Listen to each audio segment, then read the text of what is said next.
Hello friends, welcome to વર્ષ kitchen. કેમ છો બધા? હું છું વર્ષા. સુપર હેલ્ધી, ટેસ્ટી, ઇઝી અને ઓરિજિનલ રેસિપીઝ જોવા માટે વર્ષ કિચન યુટ્યુબ ચેનલને સબસ્ક્રાઇબ કરજો. સાથે જ બાજુમાં આપેલા બેલ આઇકન પર ક્લિક કરજો, જેથી તમને આવનારા દરેક નવા વિડીયોઝની નોટિફિકેશન મળતી રહે. આજે આપણે મમરાની ચીક્કી એકદમ નવી જ રીતે બનાવીશું. તો તેના માટે સૌપ્રથમ તો મમરાને ચાળીને એકદમ ચોખ્ખા કરી લેવા, જેથી તેમાં કોઈ રેતી કાકરી હોય તો તે નીકળી જાય. અને મમરા તાજા લેવાના, જે ક્રિસ્પી હોય. તો મેં અત્યારે 100 ગ્રામ મમરા લીધા છે. તેની સામે 100 ગ્રામ કાળા સફેદ તલ મિક્સ લીધા છે. બંને તલ 50-50 ગ્રામ જેટલા છે.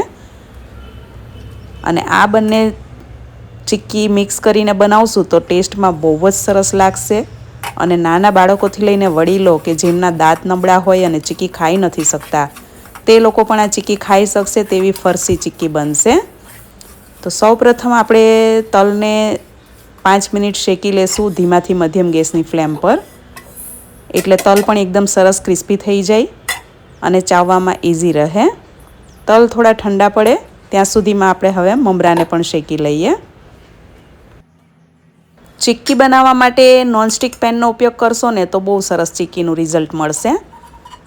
તો 2 ટીસ્પૂન જેટલું ઘી લેવાનું છે અને ઘી ગરમ થાય ને એટલે તેમાં મમરા શેકવાના છે. ઘીમાં શેકેલા મમરાની ચીક્કીનો સ્વાદ 100 ગણો વધી જાય છે. બહુ જ ટેસ્ટી ચીક્કી લાગે છે. ધીમા ગેસની ફ્લેમ પર આપણે મમરાને પણ 5-1 મિનિટ જેવા શેકી લેશું. મમરામાં ઘીનું કોટિંગ થઈ જશે અને તેનો સ્વાદ એટલો સરસ રીતે ભળી જશે ને કે ચીક્કી ખાતી વખતે બહુ જ મજા આવશે. ટેસ્ટ એકદમ સરસ લાગે છે. તો તમે એક વખત આ રીતે ચોક્કસથી ટ્રાય કરજો. મારા ઘરમાં વર્ષોથી આ રીતે ઘીમાં શેકેલા મમરાની ચીક્કી બને છે. મમરા એકદમ તાજા છે અને ક્રિસ્પી છે, એટલે શેકાતા બિલકુલ વાર નહીં લાગે. એકદમ સરસ જુઓ પાવડર થઈ જાય ને તેવા ફરસા થઈ ગયા છે. અને કાચા મમરા લો એના કરતાં તમે કોરા શેકેલા મમરા લો, એ બંને કરતાં તમે જો ઘીમાં શેકેલા મમરા લેશો ને ચીક્કી બનાવવામાં, તો એ મમરાની ચીક્કી સ્વાદમાં ચડિયાતી લાગે છે.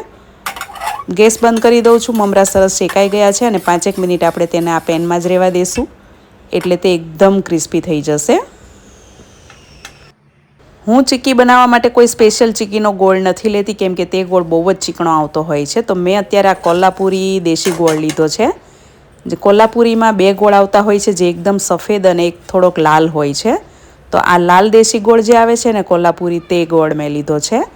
અને 350 ગ્રામ જેટલો ગોળ લેવાનો છે, એટલે પ્રમાણસર ગળી ચીક્કી બનશે. નહીં વધારે પડતી ગળી કે નહીં વધારે પડતી મોળી, એ પ્રકારની ચીક્કી તૈયાર થશે. અને આ ગોળ 1 કિલોનો આખું ભીલું જ આવતું હોય છે, તો એને ચાકુથી વાતરી લેવાનો છે ઝીણો ઝીણો. અને ત્યારબાદ આપણે તેને પેનમાં ધીમા ગેસે ઓગાળીશું. ગોળ એકદમ ધીમા ગેસની ફ્લેમ પર જ ઓગાળવાનો છે, નહીં તો પહેલેથી જ લાલ થઈ જશે અને કાળો પડી જશે. એટલે ગોળ એકદમ સરસ ઓગળી જાય ને આ રીતે, ગાંઠો બધી સાવ જ, ત્યાં સુધી ગેસની ફ્લેમ આપણે ધીમી રાખીશું. ઓગળતા થોડી વાર લાગશે, પરંતુ એક વખત ઓગળી જશે ને એટલે પાયો આવતા બિલકુલ વાર નહીં લાગે.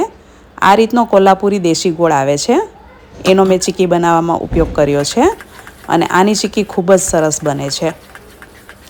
તો બધો ગોળ એકદમ સરસ રીતે હવે ઓગળી ગયો છે. તો આપણે હવે થોડી ફ્લેમ ફાસ્ટ કરીશું. ધીમાથી મધ્યમ ગેસની ફ્લેમ રાખવાની છે, બહુ ફાસ્ટ નહીં અને બહુ ધીમી નહીં. એ રીતની ફ્લેમ પર ગોળને પાયો લેવાનો છે. ગોળનો જ્યારે પણ તમે પાયો લેતા હો ને, તો ચીક્કીનો ગોળ હોય કે દેશી ગોળ હોય કે સફેદ ગોળ હોય, ગેસની ફ્લેમ ધીમીથી મધ્યમ જ રાખવાની છે. જો ગેસની આંચ તમે પહેલેથી જ ફાસ્ટ રાખી દેશો ને તો ગોળ સાવ કાળો પડી જશે. જેવો ગોળ ઓગળી જશે અને થોડો પાયો આવવા લાગશે ને એટલે આ રીતે આછા કલરનો હળવો થઈ જશે અને ફૂલી જશે. અને જેવો ફૂલે ને એવો ગેસ પાછો ધીમો કરી દેવાનો છે. અને વચ્ચે વચ્ચે ધીમો અને વચ્ચે વચ્ચે ધીમાથી થોડો ફાસ્ટ, મધ્યમ ફ્લેમ, એ રીતે ફ્લેમને સેટ કરવાની છે. નહીં બહુ વધારે પડતું ગરમ, નહીં બહુ વધારે પડતું ધીમું એકદમ. એ રીતની ફ્લેમને આ રીતે સેટ કરતું રહેવાનું છે. તાપમાન એકદમ જાળવી રાખવાનું છે. ધીમાથી મધ્યમ ગેસની ફ્લેમ પર જ ગોળનો પાયો લેવાનો છે, જેથી ગોળ સાવ લાલ કાળો નહીં થઈ જાય અને પાયો એકદમ સરસ ક્રન્ચી ચીકી બને ને તેવો આવશે. તો હવે ગેસની ફ્લેમ મેં ધીમી કરી દીધી છે, કેમ કે તેમાં એક તાર જેવું દેખાય છે. અત્યારે ગોળને આપણે હલાવીએ ને ચમચાથી, તેમાં થોડા તાર જેવું દેખાય છે. તો આપણે તેને સાદા માટલાના પાણીમાં એક વાટકામાં પાણી લઈને તેમાં આ રીતે થોડો ગોળ નાખીશું. લાંબો રેસો એ રીતે જુઓ તમે, તાર જેવું દેખાય છે. અત્યારે હલાવતી વખતે ગેસને મેં ધીમો રાખ્યો છે અને જુઓ તરત જ તૂટી જાય છે, ક્રેક થઈ જાય છે. એટલે પાયો એકદમ સરસ આવી ગયો છે. જુઓ તમે અવાજ પણ સાંભળી શકો છો. તો હવે ગેસની ફ્લેમ આપણે બંધ કરી દઈશું. જો પાયો નહીં આવ્યો હોય ને તો તે થોડો ચીકણો ચ્યુગમ જેવો રબર જેવો થશે, અને પાયો સરસ આવી ગયો હશે ને તો તરત જ ગોળનો જે તાર આપણે અંદર નાખ્યો ને પાણીમાં તે તૂટી જશે. તો હવે તેમાં પહેલાં મમરા નાખીને સરસ મિક્સ કરીને ત્યારબાદ તલ નાખીને આ રીતે ફેલાવીને મિક્સ કરવાનું છે. અને ઠંડુ વાતાવરણ છે એટલે ચીક્કી મિક્સ કરતાની સાથે જ મમરા અને તલ મિક્સ કરતાની સાથે જ તે તરત જ ઠંડા પડવા લાગશે. પાયો એકદમ સરસ આવ્યો હોય ને તો તરત જ ઠંડુ પડી જાય છે. તો મિક્સ કરતી વખતે થોડીક ઉતાવળ રાખવાની. અમારા ઘરમાં બધાને પ્રમાણસર મીઠી ચીક્કી ભાવે છે. બહુ વધારે પડતી ગળી ચીક્કી અમારા ઘરમાં કોઈને પસંદ નથી. તો તમને વધારે ગળી ચીક્કી ભાવતી હોય ને તો તમે થોડો ગોળ વધારે પણ નાખી શકો છો. હવે એક થાળીમાં આપણે ઘી લગાડી દઈશું અને તેમાંથી આપણે અડધું મિશ્રણ આ થાળીમાં ઢાળી દઈશું. અને બહુ જ સરળતાથી થાળીમાં પથરાઈ જાય છે. એકદમ હળવા હાથે આ રીતે ફેલાવી દેવાનું છે. જો તમને હાથ વડે ગરમ લાગતું હોય ને તો એક વાટકાના તળિયામાં ઘી લગાડીને વાટકો હળવા હાથે ફેરવવાનો છે. બહુ જાડું પાથરશો અને બહુ જ પ્રેસ કરીને એટલે કે દબાવીને જો પાથરશો ને તો તે ચીક્કી બહુ જ હાર્ડ થઈ જશે અને ખાતી વખતે ફાવશે નહીં. અને આ રીતે હળવા હાથે જો ફેલાવશો ને ચીક્કીને મમરાને તો એ ચીક્કી વડીલો અને નાના બાળકો પણ ખાઈ શકે એવી ફરસી બનશે. તો એ ખાસ ધ્યાન રાખવાનું છે. અને થોડા જે તલ મમરા છે તેના આપણે નાની નાની લાડુળી વાળીશું. તો લાડુ પણ એકદમ હળવા હાથે વાળવાના છે. બહુ ભાર દઈને દબાવીને લાડુ નથી વાળવાના, નહીં તો એ લાડવા બહુ જ કડક થઈ જશે અને ખાતી વખતે ફાવશે નહીં. તો થાળીમાં જ્યારે મમરા તલ પાથરો ને ત્યારે એકદમ હળવા હાથે પતલા પાથરવાના. બહુ જાડા અને દબાવીને પાથરશો ને તો એ ચીક્કી બહુ જ હાર્ડ થઈ જશે. અને લાડુ એકદમ હળવા હાથે આ રીતે વાળવાના છે. ભાર દઈને વાળશો તો તે લાડુ પણ એકદમ કડક થઈ જશે, હાર્ડ થઈ જશે. તો ખાવામાં બિલકુલ નહીં ફાવે અને ખાતી વખતે દાંતમાં મુશ્કેલી થશે તોડવાની. તો દાંતને પણ થોડું તકલીફ પડશે. અને આ હળવા હાથે વાળેલા લાડુ અને હળવા હાથે પાથરેલી ચીક્કી જે છે ને તે ફરસી લાગે છે ખાવામાં, જેને કારણે એકદમ હળવા, જુઓ એકદમ હળવા વજનમાં એવા આ લાડુળી તૈયાર થશે. જુઓ લાડુ વાળતાની સાથે જ એકદમ ક્રન્ચી અવાજ પણ સંભળાઈ રહ્યો છે. એટલે પાયો એકદમ સરસ આવ્યો છે. અને અત્યારે મેં લાડુ વાળ્યા ને તો આ થોડું વધારે સુકાઈ ગયું છે. તો હુંફાળું ગરમ હોય ને ત્યારે આ રીતે ચાકુથી કાપા કરી લેવાના, તો તે સરળતાથી થઈ જશે. નહીં તો શું થશે કે આ રીતે કાપા કરતી વખતે ચીક્કી તૂટી જશે.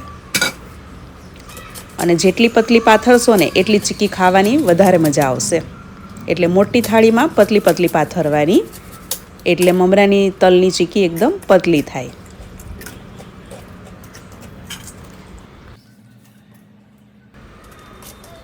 કાપા કરવા બહુ જ ઇઝી છે, સરળતાથી થઈ જાય છે. તો આ રીતે મોટા મોટા સ્ક્વેર કટ કરી લેવાના. અને પાયો તમે એકદમ સરસ રીતે લેશો ને તો ચીક્કી એકદમ સરસ રહેશે. આ ચીક્કી 10 દિવસ સુધી આવીને આવી રહેશે. 2 દિવસમાં તો ખવાઈ જશે, 10 દિવસ તો બચશે પણ નહીં. પરંતુ જો તમે વધારે પ્રમાણમાં બનાવતા હો ને તો આ ચીક્કી ઓગળશે નહીં, કેમ કે પાયો એકદમ પરફેક્ટ આપણે લીધો છે, કડક પાયો લીધો છે. અને કડક પાયો લીધેલી ચીક્કી હોય ને તે ચીક્કી ઓગળતી નથી. તો તમે આ રીતે તલ મમરાની મિક્સ ચીક્કી બનાવજો એક વખત. ખાવાની બહુ જ મજા આવે છે, ટેસ્ટમાં ખૂબ જ સરસ લાગે છે અને એકદમ ફરસી બને છે. જુઓ વૃદ્ધો વડીલો જે હોય છે ને તે કડક ચીક્કી નથી ખાઈ શકતા. તો તમે તેમના માટે જો આ રીતે ચીક્કી બનાવશો ને તો તે લોકોને ખાવામાં સરળ રહેશે અને મજા પણ આવશે. અને નાના બાળકોને પણ એ રીતે જ હોય છે કે વધારે કડક ચીક્કી હોય તો એ લોકો પણ નથી ખાઈ શકતા. તો ચોક્કસથી ટ્રાય કરવા જેવી આ તલ મમરાની ચીક્કીની રેસીપી તમે એક વખત બનાવીને મને જણાવજો કમેન્ટમાં કે કેવી બની છે. અને આશા રાખું છું કે તમને આજની આ તલ મમરાની ચીક્કી પસંદ આવી હશે. રેસીપી તમને ગમી હોય તો વિડીયોને લાઇક અને શેર કરજો અને ચેનલને સબસ્ક્રાઈબ કરજો. Thank you for watching and stay healthy.